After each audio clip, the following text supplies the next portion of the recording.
बोलता रहे आवाज फिर पता चलता रहे। ठीक। अच्छा इसमें देखना कि हमने जब भी कोई ट्रेड करनी है ना, हमारे पास कोई प्लान होगा ना, ठीक है। हम्म। अगर प्लान के साथ चलेंगे तो हमारी ट्रेडिंग कुछ इस तरह से बिल्कुल सिंपल सी होगी। अब प्लान क्या होगा, अगर प्लान नहीं है हमारे पास तो हम इस तरह से होंगे उलझे हुए, कभी कहीं से बाय ले लिया, कहीं से हमने सेल ले लिया, कभी हमारा प्रॉफिट हो जाएगा, कभी हमें लॉस हो जाएगा, हमें कोई समझ नहीं आएगी, सही। हमें कंसिस्टेंसी नहीं आएगी। लेकिन अगर वही हमारे पास एक प्लान होगा तो वो प्लान क्या होगा कि हमने डेली की 3 या 4 या 5 या 10 जो भी है हमने ट्रेड लेनी है, और हमने डेली का टारगेट सेट करना है कि हमने डेली अपना इतना टारगेट लेना है और उसके बाद हमने मार्केट से क्विट कर जाना है। और जब हमारे पास कोई प्लान नहीं होगा तो हम क्या करेंगे, हमें सेटअप बहुत सारे नजर आते हैं, हम्म। हमें बहुत सारी अपॉर्चुनिटी भी मिलती है ट्रेड करने के लिए, लेकिन अब हर ट्रेड जो है वो पॉजिटिव तो नहीं हो सकती। बिल्कुल। तो हम ओवर कॉन्फिडेंट हो जाते हैं, और जब ओवर कॉन्फिडेंट होते हैं तो हम लॉट भी अपनी बड़ी कर लेते हैं, और जब लॉट बड़ी कर देते हैं तो फिर हमें लॉस भी हो जाता है। तो सही। ये इस वजह से कहता है कि ट्रेडिंग को सिंपल रखो, अपना एक ट्रेडिंग प्लान बनाओ कि आपने डेली का इतना टारगेट जो है वो आपने लॉस करना है और या इतना प्रॉफिट करना है। अगर आपको लॉस होता है आप तब भी मार्केट से निकल जाओ, अगर आपको प्रॉफिट होता है आप तब भी मार्केट से निकल जाओ। क्योंकि अगर हम ये देखेंगे कि आज तो हमारा लॉस $10 हो गया, अब हमने ये $10 पूरे करने ही करने हैं। आप उन 10 को पूरे करते करते अपने 10 और गंवा बैठोगे, फिर आप उनको पूरे करते हुए और गंवा बैठोगे, फिर ऐसे ही क्या होगा, आप अपना अकाउंट जो है वॉशिंग के करीब लेके आ जाओगे। और फिर सही। बंदा जो है ना वो इरिटेट होने लग जाता है, दिमाग खराब होता है, टेंशन हो जाती है। इमोशंस कंट्रोल करने बहुत ज्यादा जरूरी है अगर आपने ट्रेडिंग करनी है, और सब्र के साथ एंट्री लेनी होती है। अगर आपकी एंट्री मिस भी होगी है तो कोई बात नहीं, आपको कोई ना कोई और एंट्री मिल जाएगी। लेकिन सही। ये है कि सब्र रखना होता है। अच्छा ये होगी पहली पिक्चर थी।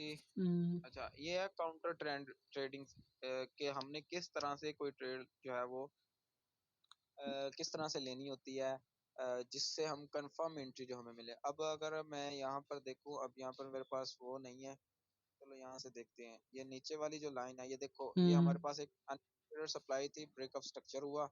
हम्म। उसके बाद ये हमारे पास नीचे एक फिर डिमांड बन गई, ब्रेकअप स्ट्रक्चर जो हुआ था, हम्म। मार्केट फिर आई आई उसके अंदर फिर हमारे पास ब्रेकअप स्ट्रक्चर हुआ। अब ये देखो हमारे पास ऊपर जो है ना एक 15 मिनट की जो है ऑर्डर ब्लॉक पड़ा हुआ है, एक सप्लाई पड़ी हुई है M15 पर, ठीक है। हम्म। पहले मार्केट क्या करेगी, यहाँ पर आकर जानबूझकर थोड़ा सा ना कंसोलिडेट करेगी। ये इसने कंसोलिडेशन बनाई है, थोड़ी सी ऊपर नीचे गई है और चेंज ऑफ करेक्टर किया है। ये तो चलो बाद में देखता हूँ। अब हम्म। हमने क्या करना है, M15 में गई है तो हम यहाँ से जाएंगे। जैसे ही मार्केट हमारी M15 वाले जोन में गई है, हम हम्म। 1 मिनट में ड्रॉप करेंगे, और वहां पर जाकर हमारा ये पहला चेंज ऑफ करेक्टर हुआ है, ये जो CH लिखा हुआ है, अच्छा। उसने अपना जो पहला लो है ना 1 मिनट में जाके उसने अपना जो पहला लो है उसने ब्रेक किया, उसको हम क्या कहेंगे, चेंज ऑफ करेक्टर कहेंगे, ठीक है। सही। ठीक। उसके बाद मार्केट ऊपर गई है, ऊपर अब जहां से चुके उसने अपना लो ब्रेक किया तो जारी बात है हमारे पास ऊपर एक सप्लाई जो है वो बन गई है, एक हम्म। ऑर्डर ब्लॉक जो है वो सेल का बन गया है। अब मार्केट जो प्राइस गई है ऊपर गई है, नीचे आई है, फिर ऊपर गई है, फिर नीचे आई है, तो इसने वहां पर डबल हाई इक्वल हाई बना लिया है या डबल टॉप बना लिया है। इसको हमने लिक्विडिटी मार्क कर दिया कि ये लिक्विडिटी इसने लेनी ही लेनी है, ठीक है। सही। इसके बाद प्राइस आई है और उसने अपने M15 का जो लो है उसको भी ब्रेक किया है। यहाँ पर ये जो M15 का लो था ये वाला, तो ये हमारे पास एक ब्रेकअप स्ट्रक्चर भी इसको कह सकते हैं। स्ट्रॉन्ग एविडेंस हो गया कि दो हमारे पास कंफर्मेशन आ गई है कि चेंज ऑफ करेक्टर भी हो गया और ब्रेकअप स्ट्रक्चर भी हो गया, तो डबल कंफर्मेशन है। अब हम जो है ना वो बगैर डरे अपना इस जो हमारी ये सप्लाई है इसकी ओपनिंग पे अपना लिमिट लगा सकते हैं, और स्टॉप लॉस हमारा बिल्कुल इसके थोड़ा सा मतलब अपना स्प्रेड निकाल के 2-4 पिप्स हम ऊपर स्टॉप लॉस रख लेंगे, और उसके बाद हमें इससे अगली जो डिमांड एरिया होगा वो हमारा टारगेट होगा। तो सही। अब इसी की एग्जांपल पर दी हुई है कि ये देखो 15 मिनट के टाइम फ्रेम में ये हमारे पास एक डिमांड एरिया पड़ा हुआ है, हम्म। ठीक है। ये हमारे पास इम्पल्सिव मूव है ये वाली एक, ठीक है। सही। यहाँ पर हमने इस कैंडल को मार्क कर लिया, ये हमारी एक डिमांड है, ठीक है, जो कि अभी अनमिटिगेटेड है। हम्म। अब ये 15 मिनट में हमारे पास एक बुलिश ट्रेंड है, मार्केट जो है वो प्राइस ऊपर जा रही है। अब गई है ये हमारे पास 15 मिनट की जो सप्लाई थी M15 में, ये हमारी सप्लाई थी, इसने 50% तक गई है मार्केट, हम्म। उसको मिटिगेट। तो हम यहाँ से अगर ट्रेंड डायरेक्ट ट्रेड ले लेते तो ये हमारी जो है वो एक अग्रेसिव एंट्री होती। हमें कोई पता नहीं चलना था कि मार्केट यहाँ से ऊपर भी जा सकती थी नीचे भी आ सकती थी। ये तो हमारा एक लक होता है, ठीक है। हम्म, जो एंट्री वो ये होती है, सेफेस्ट एंट्री जो होती है उस पे फिर ये होता है कि बंदा रिस्क फ्री लॉट ले सकता है। अब ये जो है इसका हमें पता नहीं है कि हमने अब इस पे हमें मतलब कि 0.01 की लेनी पड़ेगी, 2 की, लेकिन जो रिस्क फ्री होती है उसमें पता होता है हमें लॉस ना होने के बराबर होता है। मतलब कि अगर हम 0.10 की लेते हैं, 5 पिप्स हमारा स्टॉप लॉस है, हमें $5 जो है वो लॉस होगा। लेकिन अगर वही ट्रेड हमारी विन होती है तो हमें 10, 20, 50 जो भी हमारा टारगेट है वो हमें मिलेगा। सही। अब 50% गई है, मार्केट गई है और उसने प्राइस ने इसको टैप किया। अब हम 1 मिनट में गए, उसमें जाकर हमने देखा मार्केट अपना लो ब्रेक किया 1 मिनट प्राइस में। जब उसने अपना लो ब्रेक किया, ठीक है, तो वो कह रहा है यहाँ पर, वो कह रहा है कि ये एक अच्छा एक और चीज है कि चेंज ऑफ करेक्टर जो होता है ना, ये भी एक धोखा होता है। सम टाइम जब चेंज ऑफ करेक्टर होता है तो उसके ऊपर एक सप्लाई बनी होती है लेकिन वो फेल हो जाती है, क्योंकि चेंज ऑफ करेक्टर जो है ये डिमांड सॉरी ये सप्लाई तो होती है, लेकिन पता क्या होता है, हम्म, हमें डबल कंफर्मेशन का वेट इस तरह होना चाहिए कि एक दफा चेंज ऑफ करेक्टर हो, उसके बाद ब्रेकअप स्ट्रक्चर हो, या इस तरह कह लो कि दो ब्रेकअप स्ट्रक्चर हो जाए अगर चेंज ऑफ करेक्टर की समझ नहीं आती। सही। उसके बाद उसने ये देखो अपना 15 मिनट की ही लो को जो ब्रेक कर दिया, जब उसने ये ब्रेक कर दिया तो ये हमारे पास ऊपर ये लिक्विडिटी ट्रेंड लाइन की बन गई, हम्म, ठीक है। इस विक को हमने ले लिया क्योंकि ये बड़ी कैंडल थी, इसलिए हमने इसकी विक को लिया। और देखो प्राइस गई है, प्राइस ने बिल्कुल उसको टच किया और उसके बाद बिल्कुल अपनी डिमांड एरिया तक पहुंच के आ गई सही। है। तो ये हमारी जो है ना एक अच्छी एंट्री थी, अगर हमने ये काउंटर ट्रेंड इसको, और सेफ जो एंट्री वो होती है। तो इस तरह इनको समझा जाता है। इसमें किसी चीज की समझ नहीं आई हुई तो वो बताना। मतलब अब हमने ये देखना है कि अगर हमने एंट्री लेनी तो हमें दो ब्रेक स्ट्रक्चर अगर मिल जाते हैं तो हमें कंफर्मेशन हो जाएगी पक्की कि अब यहाँ से हमारी एंट्री जो है वो सही होगी। हाँ, पता क्या करना है, पता बात यार, बहुत ही आसान चीजें हैं, सिर्फ अपने दिमाग को थोड़ा सा जो है ना वो हाजिर रखना पड़ता है। पता क्या होता है, हम्म, हमें जानबूझकर कोई डिमांड या सप्लाई दिखाई जाती है, लेकिन होता क्या है कि उसके नीचे लिक्विडिटी पड़ी होती है। अब सही। अगर इसकी बात करें, यहाँ पर फॉर एग्जांपल मैं देख लूं, अब अगर ये देखो, ये हम्म, चीज अगर देखी जाए, हम्म, ये हमारे पास एक इम्पल्स आई है नीचे रेड कैंडल्स की, हाँ, हाँ, और इस हमारे पास ये एक बाय की कैंडल है, ठीक है। हम्म, अब अगर हम इस चीज को मार्क कर लेते, ठीक हम्म, है, कि ये हमारा एक वैलिड जोन है, तो लिक्विडिटी थी यहाँ से ऊपर, हमारा एक स्टॉप लॉस होना था और उसने हिट कर देना था, हम्म, ठीक है।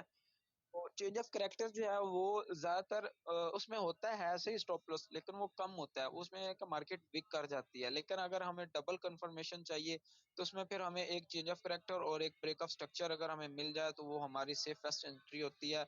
लेकिन उसके ऊपर अगर हमारी सप्लाई है तो हमने उससे नीचे जो है ना अपनी लिक्विडिटी लाजमी देखनी है। अगर हमारी अगर तुम गौर करोगे ना, तुम्हें बहुत सारे जोन ऐसे मिलेंगे जो तुम्हें वैलिड नजर आएंगे, हम्म, लेकिन क्या होगा, वो फेल होंगे सिर्फ इसी वजह से कि उनके या तो वो लिक्विडिटी के अंदर बने हुए होंगे या लिक्विडिटी के थोड़ा सा करीब होंगे, जिस वजह से वो जोन जो है वो फेल हो जाते हैं। और हमेशा एक चीज याद रखनी है कि जब भी हमने कोई ट्रेड लेनी है, वो जिस तरफ का ट्रेंड होगा उस ट्रेंड के साथ अगर चलेंगे तो हमें ज्यादा फायदा होगा। सही। अगर हम अब ये काउंटर ट्रेंड ट्रेड इसलिए है क्योंकि यहाँ पर रिवर्सल हुआ है, ठीक है, हम्म, इसलिए रिवर्सल में जितनी ज्यादा कंफर्मेशन होंगी उतना ज्यादा अच्छा होगा। सही। क्वांटिटी का तो हमें अपना वैलिड जोन मिल जाए तो वो भी काफी होता है, जबकि काउंटर ट्रेंड में हमें ज्यादा वो कंफर्मेशन चाहिए होती हैं। अब देखो ना, पीछे से मार्केट जो है वो बुलिश आ रही थी, आगे से अब हम्म, उसने बेरिश होना था, तो इस वजह से इसको काउंटर ट्रेंड ट्रेड कहते हैं। सही। अच्छा, ये भी हो गया। अब ये है सेफ और अनसेफ की उसने बात की, यही चीज उसने बता दिया कि सेफ एंट्री कैसे लेते हैं और अनसेफ एंट्री कैसे लेते हैं। अब ये देखो कि हुआ क्या है। अच्छा, एक और चीज है कि जब भी हमारी कोई डिमांड फेल होती है ना, हम्म, तो वहां पर हमें ना एक फ्लिप जोन मिलता है। उस फ्लिप जोन को क्या कहते हैं कि वहां पर हमारी एक सप्लाई क्रिएट हो जाती है। एक हमारा जो है ना सेल का ऑर्डर ब्लॉक, इसको ब्रेकर ब्लॉक भी कहते हैं, और इसको, चलो ये आगे की चीजें हैं। ये मेरा लैपटॉप यार, इसकी चार्जिंग बहुत ज्यादा लो हो गई है, पता नहीं अब बैटरी ले नहीं रहा। चलो वो जब मैं उसको दूंगा ना तो उस पर तुम्हें समझाऊंगा, इस तरह नहीं समझ आएगी। अब ये देखो हम्म, कि ये हमारी, अब ये हमारा एक बुलिश हमें जो है ना वो मिली है, बेरिश एक ये हम्म, कैंडल मिली। इससे पहले हमने ये कैंडल मार्क कर ली, अब सही। हम एक्सपेक्ट ये कर रहे थे कि मार्केट आएगी, हम्म। प्राइस आएगी और इसके यहाँ पर बेरिश होगा, ठीक है। हम्म। अब हमने अंधाधुंध यहाँ पर एंट्री ले ली और क्या हुआ, उसने इसको फेल किया और फेल करने के बाद ये कैंडल बनाई और अपने इम्पल्सिव मूव के साथ ऊपर चली गई, हम्म। ठीक हो गया। हम्म। तो कहते हैं फ्लिप ऑफ जोन, मतलब कि हमारी सप्लाई फेल हुई है तो अच्छा। डिमांड हमारी कंट्रोल में हो गई है, ठीक है। सही सही। ये फ्लिप ऑफ जोन होता है। अच्छा ये देखो ये कैंडल आ गई, इम्पल्सिव मूव आ गया, फ्लिप हम्म। ऑफ जोन हो गया। अब हम्म। इसके बाद प्राइस ने क्या किया, एक हम उसने यहाँ पर सपोर्ट बनाई, एक फेक सपोर्ट जिसको हम लिक्विडिटी कहते हैं, हम्म। इस जगह पर उसने बनाई ये वाली, ठीक है। और उसके बाद प्राइस फिर ऊपर गई, हम्म। फिर उसने आकर यहाँ पर एक इम्पल्सिव मूव बनाया। अब हमने यहाँ पर क्या किया, अब देखो ये चीज होती है। अब पीछे एक स्पॉट बनी हुई थी, एक नीचे जोन है, ठीक है। हम्म। अब उसके बाद क्या हुआ, एक इम्पल्सिव मूव हमें नजर आया ये वाला, ठीक है, ये वाला। हम्म। हमने ये कैंडल जो है मार्क कर ली कि ये कैंडल जो है हमारा ऑर्डर ब्लॉक है। अब हम्म। हम यहाँ पर एंट्री लेंगे और स्टॉप लॉस हमारा बिल्कुल इसके नीचे होगा। तो प्राइस क्या करेगी, ऊपर गई है, ऊपर हम्म। जाके इसने अपनी ये ट्रेंड लाइन की लिक्विडिटी बनाई है, ठीक है। इसके बाद उसने क्या किया, फौरन नीचे आई है और ये जोन जो था हमारा इसको ट्रैप कर दिया, क्योंकि हम्म। ये हमें तो ये ऑर्डर ब्लॉक नजर आ रहा था, लेकिन अगर टेक्निकली देखा ये जाए तो लिक्विडिटी थी। पीछे ने दूसरी सपोर्ट बनाई थी यहाँ पर। और हम्म। दूसरी सपोर्ट मतलब डबल बॉटम इसने बनाया था या इक्वल लो बनाए थे, और उसके नीचे असल जोन पड़ा हुआ था और प्राइस ने बिल्कुल उसको रिस्पेक्ट दी है। और देखो उसको रिस्पेक्ट दे के फौरन अपने जो भी उसका डिमांड एरिया था वहां तक वो चली गई है। हम्म। तो समझ आई है अब इस हाँ। चीज की। हाँ आ गई। ठीक है, अब मतलब कि यार मैं ये कहता हूँ कि अगर आपको पता है ना कि लिक्विडिटी कहाँ पर पड़ी है, आप कभी भी लॉस नहीं कर सकते। आपकी ट्रेड जो है ना वो इंशाल्लाह विन ही होगी ज्यादातर। लिक्विडिटी से सिर्फ बचना। मार्केट प्राइस क्या करती है, मार्केट मेकर जो होते हैं वो जानबूझकर फेक जोन बनाते हैं, जानबूझकर लिक्विडिटी बनाते हैं। आप देखो ना ये उन्होंने कितनी चालाकी के साथ ये वाली चीज जो है ना ये बनाई है, और जो बिगनर्स होते हैं या जिनको इतना नहीं पता होता वो फंस जाते हैं। अब ये जोन बिल्कुल वैलिड जोन था, एक बिल्कुल जिसको कहते हैं ना जिसमें कोई कमी पेशी नहीं, ब्रेक ऑफ स्ट्रक्चर भी हुआ है, इम्पल्सिव मूव भी है, रेड कैंडल भी है, और मार्केट वापस भी आ रही है। लेकिन पता क्या है, इसके नीचे लिक्विडिटी पड़ी है और उस हम्म। लिक्विडिटी से नीचे हमारा एक जोन है। तो इस वजह से जो है ना लोग ट्रैप हो जाते हैं, फंस जाते हैं। सही। तो ये सिर्फ एक गेम और आपको शैतान बनकर इस गेम से विन करना होता है। सही। अच्छा अब ये फिर वही बात आ गई लिक्विडिटी क्रैप वाला। अच्छा हम्म। देखो ये हमारी एक सप्लाई थी ऊपर, हम्म। उस सप्लाई को गई है, मार्केट प्राइस गई है, उसने उससे सप्लाई मिटिगेट हुई है, नीचे आई है। अब नीचे हमारा ये डिमांड जोन है, ठीक है, हम्म। क्योंकि एक रेड कैंडल है, उसके बाद हम्म। इंपल्सिव मूव मिला हुआ है, ठीक हम्म। होगा। अब ऊपर वाली सप्लाई से प्राइस रिजेक्ट हुई है, प्राइस वापस आई है, अपने डिमांड जोन के अंदर आई है और यहाँ से दोबारा फिर थोड़ा सा ऊपर उठी है, हम्म। लेकिन उसके बाद उसने उसको ब्रेक कर दिया और फेल हो गई है, ठीक हम्म। हो गया। अब मैंने जो तुम्हें कहा फ्लिप ऑफ जोन, अब हमारी ये डिमांड फेल हुई है तो मतलब क्या है कि हमारी सप्लाई कंट्रोल में हो चुकी है। जब भी हमारी, क्योंकि सप्लाई एंड डिमांड पर मार्केट चलती है, जब हमारी सप्लाई फेल होगी तो हमारी डिमांड जो है वो कंट्रोल में हो जाएगी, एक दूसरे के ऑपोजिट चलेंगे। और जब सही। डिमांड वो फेल होगी तो हमारी सप्लाई जो है वो कंट्रोल में हो जाएगी। अब यहाँ पर प्राइस ने यही किया है, यहाँ पर ऊपर गई है, ऊपर से सप्लाई से नीचे आई है, डिमांड से उठी है, लेकिन थोड़ा सा उठी, उसके बाद उसने उसको जो है हम्म। वो ब्रेक कर दिया। अब ब्रेक करने के बाद ये देखो ये एक डोजी कैंडल है, उसके हम्म। बाद इम्पल्सिव मूव मिली हुई है हमें, ठीक है। हम्म। तो ये हमारी सप्लाई जो है ये कंट्रोल में हो चुकी है, अब ये हमारा ऑर्डर ब्लॉक है, तो हम यहाँ से एंट्री लेंगे। अब उसके बाद मार्केट ने ट्रेंड लाइन की लिक्विडिटी बनाई है, ठीक है। हम्म।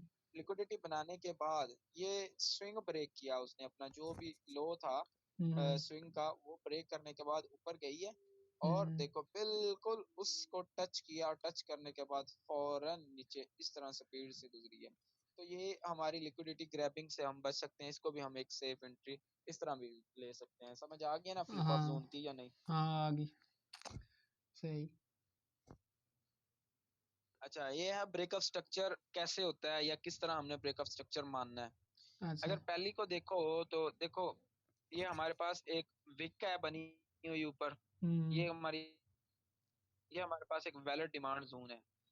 हम तब ही ब्रेक ऑफ स्ट्रक्चर उसको जो ऑथेंटिक होगा वो मान, जब बॉडी क्लोज होगी। ठीक है, हम्म, अब देखो ना ये विक है, उसके ऊपर डॉटेड लाइन लगाई हुई है, तो बॉडी उसके ऊपर क्लोज हुई है, तो ये एक ब्रेक ऑफ स्ट्रक्चर माना जाएगा। जबकि ये जो होगा इसमें ये ब्रेक ऑफ स्ट्रक्चर नहीं होगा। इसमें क्या हुआ है जी, विक है, ठीक है, हम्म, और विक ऊपर जो है ना उसने छोड़ी है और बॉडी नीचे रह गई है। हम्म, ठीक हो गया, बॉडी नीचे रह नीचे, गई है, देखो ना हम्म, ये लाइन से बॉडी है और विक ऊपर है, तो ये ब्रेक ऑफ स्ट्रक्चर नहीं होगा। ये सेम सिनेरियो सेल का है, सेम सिनेरियो बाय का है। सही, वैलिड ब्रेक ऑफ स्ट्रक्चर वो होगा जो अपनी बॉडी जो है वो ऊपर क्लोज करेगा, विक से ऊपर। अगर विक ऊपर रह जाएगी, बॉडी नीचे रह जाएगी, तो वो हमारा वैलिड ब्रेक ऑफ स्ट्रक्चर नहीं नहीं, होगा। सही, ये चेंज ऑफ करेक्टर की बात कर रहा है कि चेंज ऑफ करेक्टर किस तरह से होता है या चेंज ऑफ करेक्टर क्या है। तो ये होता है कि देखो ये हमारी फॉर एग्जांपल 15 मिनट की एक थी वो सप्लाई थी या ऑर्डर ब्लॉक था, मार्केट प्राइस गई है वहां से नीचे आई है, हम्म, नीचे आने के बाद उसने अपना ये लो बनाया है। ठीक है, अच्छा, ये लो बनाया है, ये हम्म, चेंज ऑफ करेक्टर नहीं है। लो को जब वो ब्रेक करेगी तब हमारा चेंज ऑफ करेक्टर ओ, बनता है। लेकिन क्या है, देखो प्राइस वापस आई है, यहाँ से हम्म, पुल बैक लिया है। अब हमने क्या किया, उसने क्या किया, यहाँ पर इसको ब्रेक किया और हमने यहाँ पर अपना लिमिट ऑर्डर लगा दिया। लेकिन वो क्या कह रहा है कि हम्म, यहाँ पर उसने ये चेंज ऑफ करेक्टर नहीं है। क्यों? क्योंकि कहता है new no new high printed by the marked bottom. इधर अच्छा, जबकि इधर देखें तो ये देखो प्राइस आई है, हम्म, उसने अपना जो पिछला हाई है उसको ब्रेक किया। हम्म, ब्रेक करने के बाद अब ये हमारा न्यू हाई है। हाँ, ठीक है, तो हाई को बनाने के बाद उसने अपना क्या किया, लो को ब्रेक कर दिया। जब उसने लो को ब्रेक किया है तो ये हमारा ऊपर एक सप्लाई छोड़ के आया। हम्म, जबकि यहाँ पर देखें तो मार्केट प्राइस जो है वो बिल्कुल ऊपर गई है, हम्म, ऊपर जाने के बाद नीचे आई, ऊपर गई है, फिर उसने वहां से ये लिक्विडिटी बनाई है। जबकि हमारा क्या है कि वो अपने जो प्रीवियस हाई है उसको ब्रेक करे, ब्रेक, हाँ, उसके बाद अपने लो को ब्रेक करे, तब हम चेंज ऑफ करेक्टर मानेंगे। इस सही, पॉइंट की समझ आई या नहीं आई? हाँ, हाँ, आ गया, अब पहले को नहीं से आया, अब आ गई, पहली बात ये है कि वो अपना हाई जो है वो ब्रेक हाँ, करे, फिर लो, हाई ब्रेक करने के बाद वो अपने लो को लो, ब्रेक कर दे। जब हम कंफर्मेशन के लिए जाते हैं छोटे टाइम फ्रेम में, पहले अपना हाई ब्रेक किया। अब यहाँ पर देखो ना उसने अपना यहाँ पर उसने अपना हाई ब्रेक किया, हम्म, ब्रेकअप स्ट्रक्चर, उसके बाद उसने लो को ब्रेक कर दिया, और लो को ब्रेक करने के बाद ऊपर वो अपनी एक सप्लाई छोड़ रहा है। अब प्राइस वापस उस में जाएगी और जाकर उसके बाद फौरन नीचे, अपना जो है डायरेक्शन ले लेगी। सही, समझ आ गई है? हम्म, सेल को ट्रैप कैसे किया जाता है, मतलब कि जो सेलर्स होते हैं। अच्छा, ये हमारी ऊपर जो है एक वो पड़ी हुई है, सप्लाई पड़ी हुई सप्लाई, है। ठीक है, प्राइस आई है, बिल्कुल नीचे आई है, नीचे आने के बाद ये ऊपर गई है, हम्म, और यहाँ पर जाकर वो नीचे आई है। फॉर एग्जांपल उसने यहाँ पर ब्रेकअप स्ट्रक्चर भी कर दिया, सही, फिर ऊपर गई है, फिर नीचे आई है। अब ये डबल टॉप बन गया, ठीक है, या इक्वल हाई बन गए। हम्म, तो ये हमारे पास ये एक लिक्विडिटी है। हम्म, अब हम क्या कहते हैं, ट्रेडर्स होते हैं, ओए होए होए होए ये जोन था, यहाँ से मार्केट गई, प्राइस गई, जल्दी जल्दी ऑर्डर ले लो। हम्म, लेकिन अगले ही लम्हे क्या हुआ, प्राइस वापस गई है, वो जो अपनी ऊपर वाली जो उसकी सप्लाई थी वहां से उसने अपने ऑर्डर पिक किए हैं और उसके बाद अपनी निक, डायरेक्शन में चली गई है। सही, और ये इसलिए हमारा जोन वैलिड नहीं है क्योंकि इसमें ब्रेकअप स्ट्रक्चर ही नहीं हुआ, हम्म, ये ऊपर ही रह प्राइस। अगर ब्रेकअप स्ट्रक्चर होता तो फिर भी था। तो इस तरह, क्योंकि मैंने वही बात तुम्हें कही थी ना कि जोन के ऊपर या नीचे लिक्विडिटी को देखना है, तो यहाँ पर हम्म, देखो वहां जोन है उसके नीचे लिक्विडिटी पड़ी हुई है। हम्म, अच्छा, फेक जोन कौन से होते हैं और वैलिड जोन कौन से होते हैं, अब वो चीज दिखा रहे हैं कि देखो ये हमारा,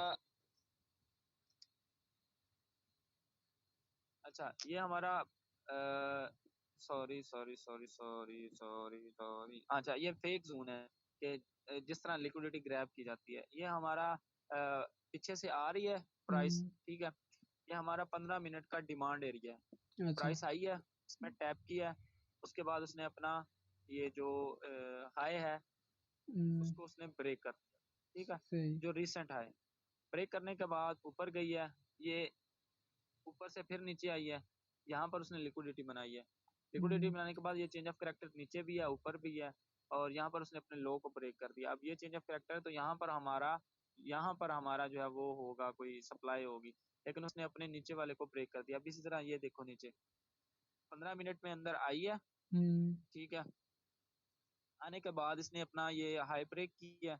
हाई ब्रेक करने के बाद फिर इसके बाद फिर उसने इसको ब्रेक ये जो ऊपर वाला स्ट्रक्चर कह लो या चेंज ऑफ कैरेक्टर कह लो, क्योंकि ये ब्रेक हमारी एक सप्लाई, देखो ना, ये हमारा एक सप्लाई जोन है ये वाला, ठीक है। तो इसको यहाँ पर आई है, यहाँ से बिल्कुल नीचे आई है, ये लिक्विडिटी बनी थी, इसको उसने तोड़ा और नीचे वाला जो जोन था उसको भी तोड़ दिया। अब हम रियल जोन देखते हैं इसको कैसे किया जाता है। ट्रैप किया है कैसे, मार्केट ट्रैप बहुत करती है इसी वजह से।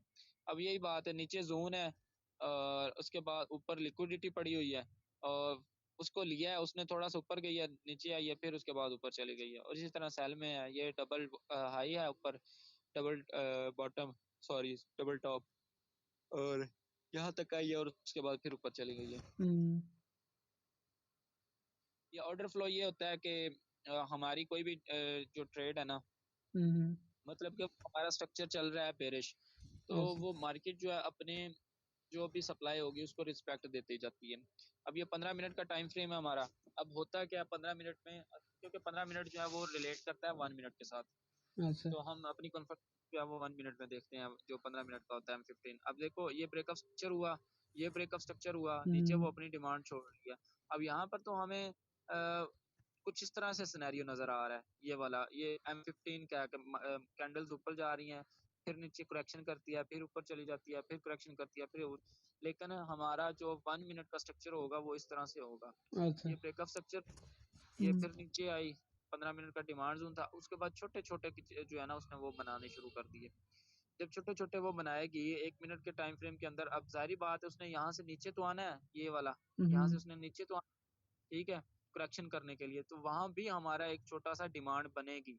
अब ये देखो इसने अपना हाई ब्रेक किया यहाँ पर, उसके बाद उसने अपना लो ब्रेक कर दिया, और जब उसने लो ब्रेक कर दिया है तो वहां से अपनी लेगी सप्लाई, और सप्लाई लेने के बाद इसके अंदर आई, और यहाँ से फिर उसने वही डिमांड से या जो कि हमारी ये वाली डिमांड पड़ी हुई है, ये वाली, ठीक है। मतलब ये सिनेरियो होता है, 1 मिनट के अंदर छोटी छोटी कैंडल्स बनती हैं, और यहाँ पर हमें वो एक कंप्लीट ट्रेंड नजर आता है। सही। तो टोटली मार्केट आप 5 सेकंड का भी चार्ट निकाल लो ना, 5 सेकंड का चार्ट, उसके अंदर भी तुम्हें यही चीजें नजर आएंगी, यही सारा कुछ है। सप्लाई एंड डिमांड है, ऑर्डर ब्लॉक है, एसएमसी सारी नजर आएगी, और यही सिनेरियो है। अगर हमारी ट्रेड फेल होती है, अगर डिमांड फेल होती है, तो हमें फौरन सप्लाई के बारे सोचना चाहिए, वहां पर फ्लिप ऑफ जोन हो जाता है। तो बस ये है कि बंदे के पास अच्छा प्लान हो, रिस्क रिवार्ड अच्छा हो ना, तो फिर कभी भी मसला नहीं होगा, अगर आपका असल हिट भी होता है तो। सही। अब यही बात उसने फिर दिखा दिया 15 मिनट और 1 मिनट के अंदर। अब ये देखो 15 मिनट की सप्लाई थी, उसको नीचे वो डबल टॉप बन गया, और यहाँ पर 1 मिनट के अंदर देखें, ये 15 मिनट है, ये 1 मिनट है, ये उसने अपना लो ब्रेक किया है, हाई ब्रेक किया है, और उसके बाद उसके अंदर गई है और फौरन अपनी डायरेक्शन ले ली है। ये भी वही बाय का सेटअप है, बिल्कुल उसी की तरह। ये चेंज ऑफ कैरेक्टर, बस लिक्विडिटी जोन सिलेक्शन, ये वही बातें फिर तुम्हें बताई हैं मैंने, जो कि जोन के ऊपर लिक्विडिटी पड़ी हुई है। अब देखो ना ये ब्रेकअप स्ट्रक्चर हो रहा है यहाँ से, ठीक है, ये हमने यहाँ पर जोन मार्क कर लिया, लेकिन क्या हुआ, इसके नीचे जोन था, ये एक फेक सपोर्ट बनाई थी प्राइस ने, सही। ये देखो फेक सपोर्ट बनाई है, और नीचे वाले जोन में टैप किया, और उसके बाद अपनी डायरेक्शन में चली गई है। ये मल्टी टाइम टाइम जो है ना वो स्ट्रक्चर है कि हमें डेली का देखें तो सबसे ऊपर वाला हमें नजर आएगा, और उसके बाद 4H में देखें तो हमें मजीद ज्यादा कैंडलें नजर आएंगी, और सबसे एंड में देखें M15 में तो हमें कुछ इस तरह की कैंडल्स नजर आएंगी, और इससे भी नीचे चले जाओ 5 मिनट में तो इससे भी ज्यादा नजर आने लग जाएंगी। तो ये होता है कि क्लियर स्ट्रक्चर जो है ना वो हमें नजर आता है, लेकिन कंसेप्ट क्लियर हो तो बंदे को कोई इशू नहीं हो सकता। सही। और कोई चीज अब पूछने वाली हो? और यही था फिलहाल। हाँ, फिलहाल तो यही था। समझ आ गई है इनकी अब? हाँ, आ तो गई है।